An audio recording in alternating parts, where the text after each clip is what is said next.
सात संगत जी, प्यार से कहना धन निरंकार जी। आज भी वही संदेश और ये इंसान को, इस मानव को चेतन भक्तों ने हर समय की तरह वही इशारा करते हुए कि जीते जी इस जीवन को संवार लिया जाए, इस सच्चाई को जानकर फिर हर पल इसी में गुजरान किया जाए। और कैसे ये कुछ भी एक, अगर हमारी उस समय में जो भी हम कर रहे हो उस पल में, तो वही बात जैसे लिविंग इन द मोमेंट की बात होती है, तो ये भक्ति भी फिर किसी समय भी जो भी कर रहे हैं वो ही अगर चीज़ में हम ये ध्यान डालते हैं इस निरंकार के एहसास द्वारा, तो वो कार्य भी भक्ति बन जाता है। कैसे एक जो आज भी प्रेरणा में सुना कि ये पहले विषय इस परमात्मा को जानने का है, और जब ये ब्रह्म ज्ञान द्वारा जान लेते हैं, ये विश्वास आ जाता है और ये मान लेते हैं, तो ये एक ही सच, एक ही परमात्मा जिसको देख भी लिया और इसमें यकीन भी हो गया, ये एक भाव और उसके बाद फिर स्वाभाविक ही हो जाता है एक हो जाना। ये एकमिक अवस्था इस परमात्मा के साथ, इस परमात्मा की बनाई हर चीज़ के साथ। तो कैसे एक कहानी भी दासी के ध्यान में आ रही है, जहाँ एक इंसान होता है, वो बहुत ही श्रद्धा से किसी गुरु के पास जाते हैं और वहाँ वो ये बात कहते हैं कि एक बहुत समय से आ तो रहे हैं, आपके प्रवचन भी श्रवण कर रहे हैं, पर ये जीवन नहीं बदल पा रहे। एक जो आप बात करते हैं मध्य मार्ग की कि ये बैलेंस्ड लाइफ हो, वो हो नहीं पा रहा, क्योंकि जब हर दिन के किसी भी कार्य को करते हैं तो ध्यान उसमें चला जाता है, तो ये परमात्मा की सोच ही नहीं आती इस दिल को, इस दिमाग को। और जब परमात्मा के प्रति एक ध्यान लगा लेते हैं तो इस संसार की चीज़ों से ही अपना एक नाता तोड़ने का दिल करता है। फिर दिल करता है कि बस एकांत में ही रहें, कोई हमसे बात ना करे, हम किसी से बात ना कहें, एक अपने सारे कर्तव्यों को भी भूल जाएं, बस यही करते रहें। तो आप तो समझाते हैं कि कैसे ये बैलेंस रखना है कि दुनिया में जीना भी है, समाज परिवार की सेवा भी करनी है, और हर पल में परमात्मा को भी याद रखना है, और ये उपलब्धियों को भी प्राप्त करना है, मेहनत करनी है। और अब इस उपलब्धियों से इतनी सारी चीज़ें घर में खरीद के रखनी है, तो नज़र जहाँ जाती है एक नई डिस्ट्रैक्शन बन जाती है। तो ये अब एक मिक होना है, ये बैलेंस बनाना है, ये तो सीख लिया, पर इस पे अब एक प्रैक्टिकली जिया नहीं जा रहा। और वहीं वो समझाते हैं गुरु कि आपके घर के आसपास आपसे सबसे नज़दीक क्या दुकान है, कौन सी दुकान है, तो वो सब बताते हैं कि एक सब्ज़ी वाले हैं, वो बस बहुत अलग अलग सब्जियां रखते हैं, और अपने तराजू में वो जो भी ग्राहक आता है बताता है कितने किलो को कितनी सब्जी चाहिए, उसको तोल कर दे देते हैं। और फिर वो गुरु कहते हैं ठीक है, अब जाइए उनको ध्यान से ऑब्ज़र्व कीजिए, ये कण कण में शिक्षा है, तो यहाँ से भी आपको शिक्षा मिलेगी, आप उनके पास जाइए। और अब वो इंसान अपने पड़ोस की ही दुकान पे पूरा दिन बैठता है, देखता है कि हो तो वही रहा है जो मुझे पहले से ही पता था, कि ग्राहक आया अपना सामान ले गया और ये दुकानदार ऐसे ही तोल कर दे रहा है। और जब वो दुकान का समय हो गया और वो रात्रि घर आने का उस दुकानदार का, वहाँ पे रुक के वो एक बात पूछने की कोशिश कि मेरे गुरु ने कहा है, ये शिक्षा मुझे आपसे मिलेगी कि मैं कैसे बैलेंस लाइफस्टाइल में रहूं। तो ये आपकी क्रिया, इससे आप कैसे कर रहे हैं इसके बारे में कुछ रोशनी डालें। ये देखने में तो बहुत सिंपल काम है। तो वो इंसान समझाता है, वो दुकानदार समझाता है अब कि ये कार्य तो बस यही है कि जितने किलो का एक वज़न मैंने एक तराजू में डाला, उतने किलो की ही वो सब्ज़ी उसी दूसरे तराजू की दूसरी ओर ही रख दी। तो उससे ये बैलेंस बन जाता है, तो पता चल जाता है। और इसी से मुझे पता है कि अगर मैं 2 किलो सब्ज़ी बेच रहा हूँ तो वो अंदाज़े से नहीं है, तो मैं किसी ग्राहक को एक चीट करके उससे 4 किलो सब्ज़ी का पैसा नहीं ले पाता। वो एक बहुत ही संतुलन बना रहता है, बहुत ट्रांसपेरेंट काम होता है। ग्राहक भी देखता है ये एक ईमानदारी से ही पैसे कमा रहा हूँ। और अब ये बात, और जो हो सकता है उस इंसान को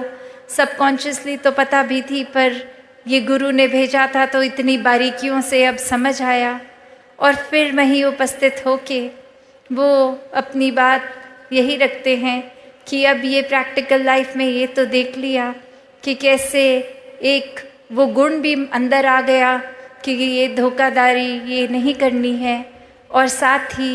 ये बैलेंस की भी वो बात दुकानदार कर गया। तो यहाँ ये तो पता चल गया कि ये बैलेंस तो ज़रूरी है, और अब बस ये इम्प्लीमेंट कैसे करूँ। तो आगे से वो गुरु यही समझाते हैं कि कैसे वो दुकानदार चाहे एक क्रिया रूप में, एक पूरे दिन में, एक कुछ भी, कैसे भी ग्राहक आ रहे होंगे, कोई बहुत ही जल्दी में होंगे, कोई तो ऐसे भी होंगे कि इतने धीरे धीरे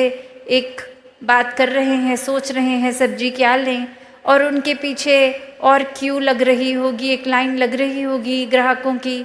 और इससे देखकर कि इतनी देर लग रही है, कुछ ग्राहक वो लाइन छोड़ के किसी और सब्ज़ी वाले पे भी जा रहे होंगे कि हमें जल्दी चाहिए, और ये दुकानदार तो इतनी देर लगा रहा है। और किस तरह से कोई बहुत ही खुशी के अवसर के लिए बहुत सारी सब्जियां लेके जाएगा, और कोई तो आकर कुछ पत्ते ही लेके चला जाएगा, कोई बहुत ही जल्दी में आएगा, एक हबचड़ी भी मचाएगा, और कोई बहुत ही एक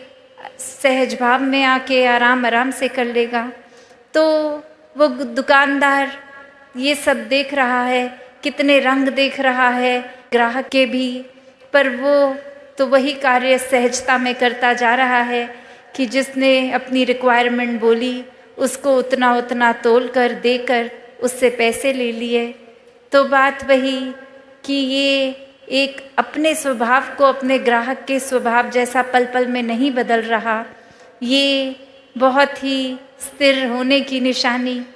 और जो व्यक्ति इस परमात्मा को जीवन में धारण कर लेता है इस ब्रह्म ज्ञान से, तो फिर कोई भी उथल पुथल हो, कोई इरिटेशन नहीं आती, कोई भारी चीज़ या कोई इंसान हमारे साथ कैसा है, उस चीज़ पे हमारा उस तरह से बिहेव करना डिपेंड नहीं करता। कि कोई अगर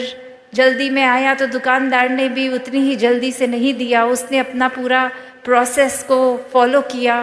और देर उसने उतनी ही लगाई जितनी वो किसी और ग्राहक के साथ लगाए। और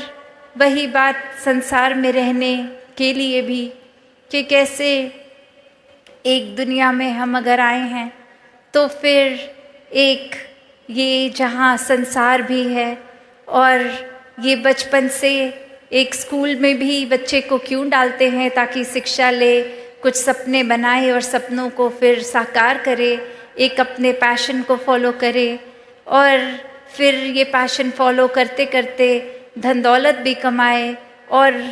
ये फिर उस तरह से कामकाजी होके अपने लिए आरामदायक चीज़ें खरीदें जिससे जीवन थोड़ा सा एक इजी हो जाए। तो ऐसा करना जहाँ जीवन में मुबारक है,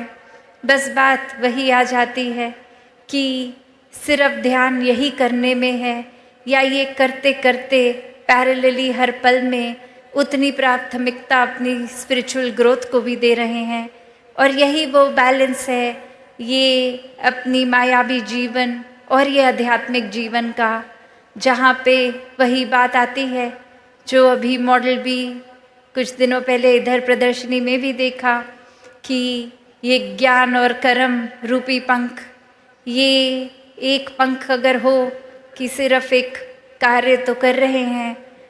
एक हम किसी वजह से प्रभु परमात्मा का नाम तो ले रहे हैं, पर परमात्मा वाकई है क्या,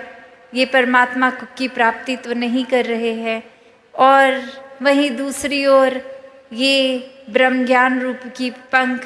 की, एक चिड़िया का एक पंख जो कर्म और दूसरी चिड़िया का ज्ञान रूपी कर्म, और अब ये ब्रह्म ज्ञान ले भी लिया है जीवन में, पर उसको जीवन में इम्प्लीमेंट प्रैक्टिकली नहीं किया जा रहा। अपने जीवन में सारे अवगुण अभी भी वहीं के वहीं रखे हैं, एक अपनी वाणी को कठोर का कठोर ही रहने दे रहे हैं,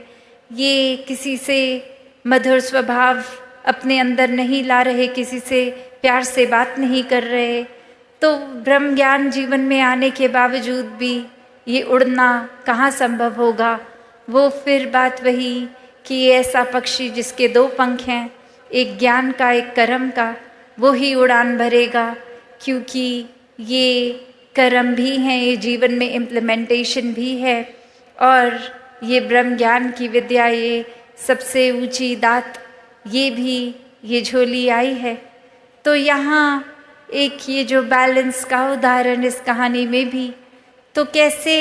एक सुनने में तो लगता है कि एक शायद बैलेंस अचीव करना जीवन में पॉसिबल नहीं है, क्योंकि हमारा जहाँ मन ये चंचल है, एक तरफ अगर लग जाएगा, एक अगर हमने चीज़ दिमाग में बांध ली तो बस उसी ट्रैक पे उसी को ही सोचता जाएगा और एक चीज़ की इतनी एक्सट्रीम कर देगा, एक अपनी पॉइंट ऑफ व्यू को भी इतना एक्सट्रीम हम मान लेंगे कि हमारे जैसा अच्छा कोई सोच ही नहीं सकता,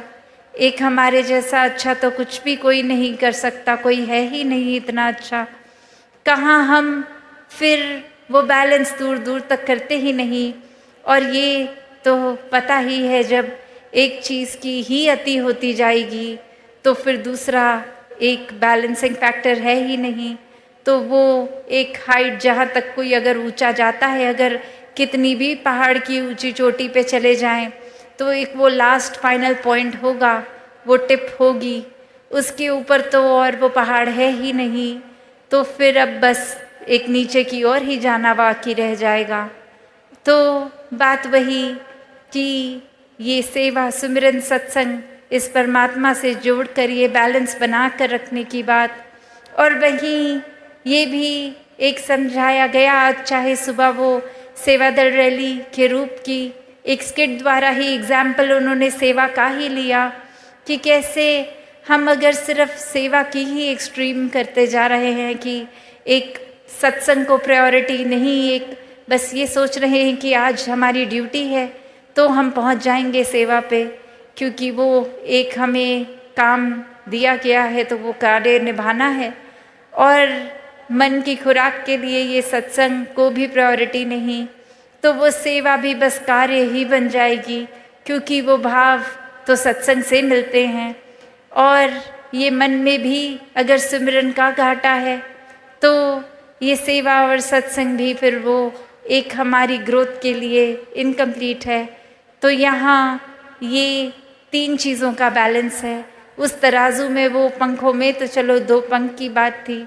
यहाँ एक ये निराकार को हर समय रखकर ये सेवा, सिमरन, सत्संग को ही इक्वली इम्पोर्टेंट बना के रखना, ऐसा बैलेंस करना। और जो ये कर लेते हैं उनके लिए फिर ये जीवन भी बहुत सहज हो जाता है,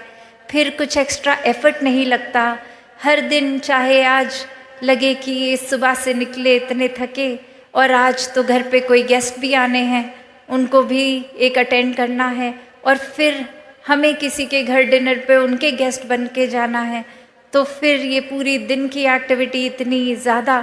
तो इसमें थोड़ा सा मैनेज करना, एक ये एक भागा दौड़ी लगानी,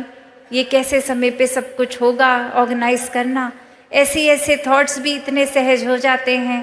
कि जब कोई आया घर पे, उसको गेस्ट ही ना माने, परिवार का ही हिस्सा माने और वो प्यार का भाव हो जाएगा, तो कुछ वो शो ऑफ करने की बात तो रही ही नहीं कि इनके आगे कुछ फ्लॉन्ट करना है। उनको वैसे ही प्यार से बिठा के खाना परोसना है और उसी प्यार से वो खाना भी बनाया जाएगा कि ये किसी को इम्प्रेस करने के लिए नहीं है, बस ये जो आ रहे हैं उनसे इतना प्यार है क्योंकि वो प्रभु के ही बनाए गए हैं। और अब जब वो बात आ जाती है तो वही प्यार से खाना बनाया गया, खिलाया गया और फिर आगे किसी और के भी घर जा रहे होंगे तो वही प्यार लेकर जाएंगे कि आप कोई बात नहीं, आप बैठिए, आपका चाहे घर है पर हम मेहमान होकर भी आप बताइए क्या लाना है, हम खुद लेके आएंगे किचन से। तो ऐसे भाव भी संतों के हो जाते हैं कि आप सारा ये थकावट अपने हिस्से लाने कि हम चाहे आपके घर मेहमान बन के आए हैं पर हम हैं तो सेवादार ही, तो जो भी है ये मिलजुल के निभा लेते हैं। तो बात वही कि कैसे इस जीवन में फिर अपने ऊपर ही है कि एक बेकार में ही हर छोटी से छोटी चीज़ का भी स्ट्रेस बना के रखना है, या इस परमात्मा में इतने एक में खो जाएं कि कौन सी चीज़ हो के निकल भी गई वो कुछ लगी ही नहीं बड़ी, एक बहुत ही हवा के झोंके की तरह आई और गई। और कैसे फिर ये बैलेंस भी बना रहता है कि वो काम भी सारे हो गए, वो प्यार में भक्ति में रहता हुआ मन एक अपने दोस्तों के साथ दोस्ती, समाज के प्रति भी जो कर्तव्य रहे तो कैसे वो भी बहुत बखूबी निभा लिए गए और कुछ एक्स्ट्रा खुद को भी नहीं लगा। एक जैसे एक कोई पूरे दिन अगर कुछ नहीं भी होता करने में तो भी दिल वही महसूस कर रहा था, या फिर कोई दिन जो पूरी तरह से जैम पैक्ड है कि फुर्सत ही नहीं सांस लेने की, उसमें भी ये दिल दिमाग उतने ही रिलैक्स्ड। तो बात वही कि जो वाक्य ही इस परमात्मा के आश्रय रह लेते हैं वो हर पल को इतना हल्का फुल्का बना लेते हैं कि ये पता ही है कि कैसे ये परमात्मा जो कर रहा है इसी के ही एक शुक्राने भाव में रहें तो बहुत ही, चाहे उस समय हमें लगेगा कुछ ठीक है नहीं है पर ये है, चाहे हमारी नज़र नहीं देख पा रही पर ये ठीक ही है, तो वो कोई हिसाब किताब हमारे आंकड़े लगाने का तो काम नहीं, ये बस परमात्मा की एग्जिस्टेंस देखकर विश्वास की बात है। और जो वाक्य ही हर पल का एक अपनी कन्वीनियंस से कि कुछ जीवन में अच्छा हुआ है तो विश्वास करेंगे और नहीं है तो विश्वास नहीं करेंगे। जब ऐसी कन्वीनियंस से ही परमात्मा को जीवन में जगह दी तो फिर तो कोई लाभ नहीं है, फिर तो वो कोई भी और चीज़ के साथ संसारिक कर सकते हैं। और परमात्मा को प्राप्त करके भी जब एक सब कुछ प्राप्त कर लिया तो भी नज़र इतना छोटा, तंगदिली बना ली, नज़रिया इतना छोटा, तो फिर इतनी बड़ी दात का भी क्या ही फ़ायदा रहा। तो बात वही कि ये जो बैलेंस की बात है और इसी बैलेंस के साथ ये विस्तार भी होता है कि जैसे जैसे हमें फिर ये एहसास होगा कि परमात्मा को और ज़्यादा अगर हमें पता है अपने अंतर्यामी हम खुद हैं कि वाकई में हमारा ध्यान, हमारा दिल पूरा दिन ज़्यादातर क्या करता है, तो खुद को ही देखकर अपने अंदर वो चेंजेस लाने कि और ज़्यादा कैसे स्पिरिचुअली इंक्लाइन हो सकें, वो उस तरफ अपना विस्तार करें। और कैसे हम अगर कोई कमी कर रहे हैं कि किस तरह एक संसार के लिए कुछ ऐसा अच्छा नहीं कर पा रहे, अपने लिए कुछ ऐसा अच्छा नहीं कर पा रहे, तो वहाँ पे भी एक विस्तार किया जाए, क्योंकि ये श्वास तो उतने ही हैं और उसी में ये एक मटीरियलिस्टिक और स्पिरिचुअल लाइफ को बैलेंस करना है, तो उसी में ही सब कुछ करना है। तो जिन्होंने ये बखूबी कर लिया वो तो अपना जीवन बहुत अच्छे से निभा गए, वरना तो ये कैपेसिटी, ये कैपेबिलिटी इस परमात्मा ने हर एक में दी है, वो हमारा ही कहीं आलस है, चुनाव है, या फिर एक हमारा माइंडसेट को जो हम इतना नारो कर देते हैं, या अपने अहंकार में ही चूर रहते हैं कि कोई भी चीज़ करने की काबिलियत होने के बावजूद नहीं करते, या फिर इस परमात्मा का आसरा ही नहीं लेते। एक माइंडसेट हमने ऐसा बना लिया होता है। तो दातार जहाँ हर किसी को अपने दर्शन इस ब्रह्म ज्ञान द्वारा कराता है,